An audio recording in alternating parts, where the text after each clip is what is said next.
ADM Naveen Babu മരിച്ച 44 ദിവസം കഴിഞ്ഞിട്ടും പോലീസ് അന്വേഷണം എങ്ങുമെത്തിയില്ല. നേരത്തെ ശേഖരിച്ച CCTV ദൃശ്യങ്ങളും മൊബൈൽ ഫോൺ രേഖകൾക്കും പുറമെ പുതിയ തെളിവുകൾ കണ്ടെത്താൻ SITക്കും കഴിഞ്ഞിട്ടില്ല.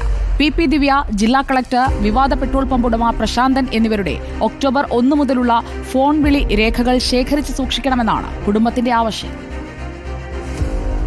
ഉത്തരമേഖല റേഞ്ച് DIGയുടെ നേരിട്ടുള്ള മേൽനോട്ടത്തിൽ ജില്ലാ പോലീസ് മേധാവിയുടെ നേതൃത്വത്തിൽ പ്രത്യേക അന്വേഷണ സംഘം രൂപീകരിച്ച് ഇന്നേക്ക് 33 ദിവസം കഴിഞ്ഞു.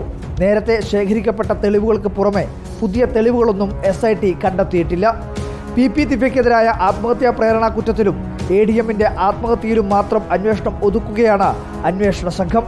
വിവാദ പെട്രോൾ പമ്പും ബിനാമി ഇടപാടുകളും മുഖ്യമന്ത്രിയുടെ ഓഫീസിലേക്ക് നൽകിയെന്ന് പറയുന്ന വ്യാജ പരാതിയുടെ ഉറവിടവും പോലീസ് അന്വേഷിക്കുന്നില്ല. ഈ ഘട്ടത്തിലാണ് പോലീസ് അന്വേഷണത്തിൽ വിശ്വാസം നഷ്ടപ്പെട്ട് കുടുംബം കോടതിയിലേക്ക് നീങ്ങിയത്. ഒക്ടോബർ 1 മുതൽ 15-ാം തീയതി വരെയുള്ള ജില്ലാ കളക്ടറുടെയും PP ദിവ്യയുടെയും പ്രശാന്തിൻ്റെയും ഫോൺ രേഖകളും ടവർ ലൊക്കേഷനുകളും ശേഖരിക്കണമെന്ന് കുടുംബം ആവശ്യപ്പെട്ടു. അതിൽ പ്രതിയുടെയും ജില്ലാ കളക്ടറുടെയും CDR ശേഖരിച്ചെന്നാണ് പോലീസിന്റെ അന്വേഷണ പുരോഗതി റിപ്പോർട്ടിൽ വ്യക്തമാക്കുന്നത്. എന്നാൽ പ്രശാന്തിന്റെ CDR സംബന്ധിച്ച് അന്വേഷണ റിപ്പോർട്ടിൽ പോലീസ് ഒന്നും പറയുന്നില്ല. ADM താമസിച്ച ക്വാർട്ടേഴ്സിലെയും മുനീശ്വരൻ കോവിൽ, റെയിൽവേ സ്റ്റേഷൻ എന്നിവിടങ്ങളിലെയും CCTVകൾ സംരക്ഷിച്ച് സൂക്ഷിക്കണമെന്ന് കുടുംബം കോടതിയിൽ പറഞ്ഞു. പള്ളിക്കുന്ന് ഗസറ്റഡ് ഓഫീസേഴ്സ് ക്വാർട്ടേഴ്സിൽ CCTV ഇല്ലെന്നും എന്നാൽ പരാതിക്കാരി ആവശ്യപ്പെട്ട മറ്റ് CCTV ദൃശ്യങ്ങൾ ശേഖരിച്ചെന്നുമാണ് പോലീസ് റിപ്പോർട്ട്.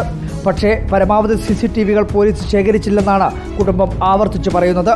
കണ്ണൂർ ടൗൺ SHOയുടെ നേതൃത്വത്തിൽ നടന്ന അന്വേഷണത്തിൽ തൃപ്തിയില്ലാത്തതിനാലാണ് പ്രത്യേക അന്വേഷണ സംഘത്തെ രൂപീകരിച്ചത്. എന്നാൽ പ്രത്യേക അന്വേഷണ സംഘത്തിൻ്റെ അന്വേഷണത്തിലും കാര്യമായ ഒരു പുരോഗതിയും കാണാൻ കഴിയുന്നില്ല. പോലീസിന്റെ അന്വേഷണത്തിലുള്ള മെല്ലെപ്പോക്ക് കേസിലെ ദുരൂഹത വീണ്ടും വർദ്ധിപ്പിക്കുകയാണ്. വീഡിയോ ജേർണലിസ്റ്റ് നിമേഷ് ചെറുപശ്ശിക്കൊപ്പം reporter Arjun Kalyan, in reporter, Kannur.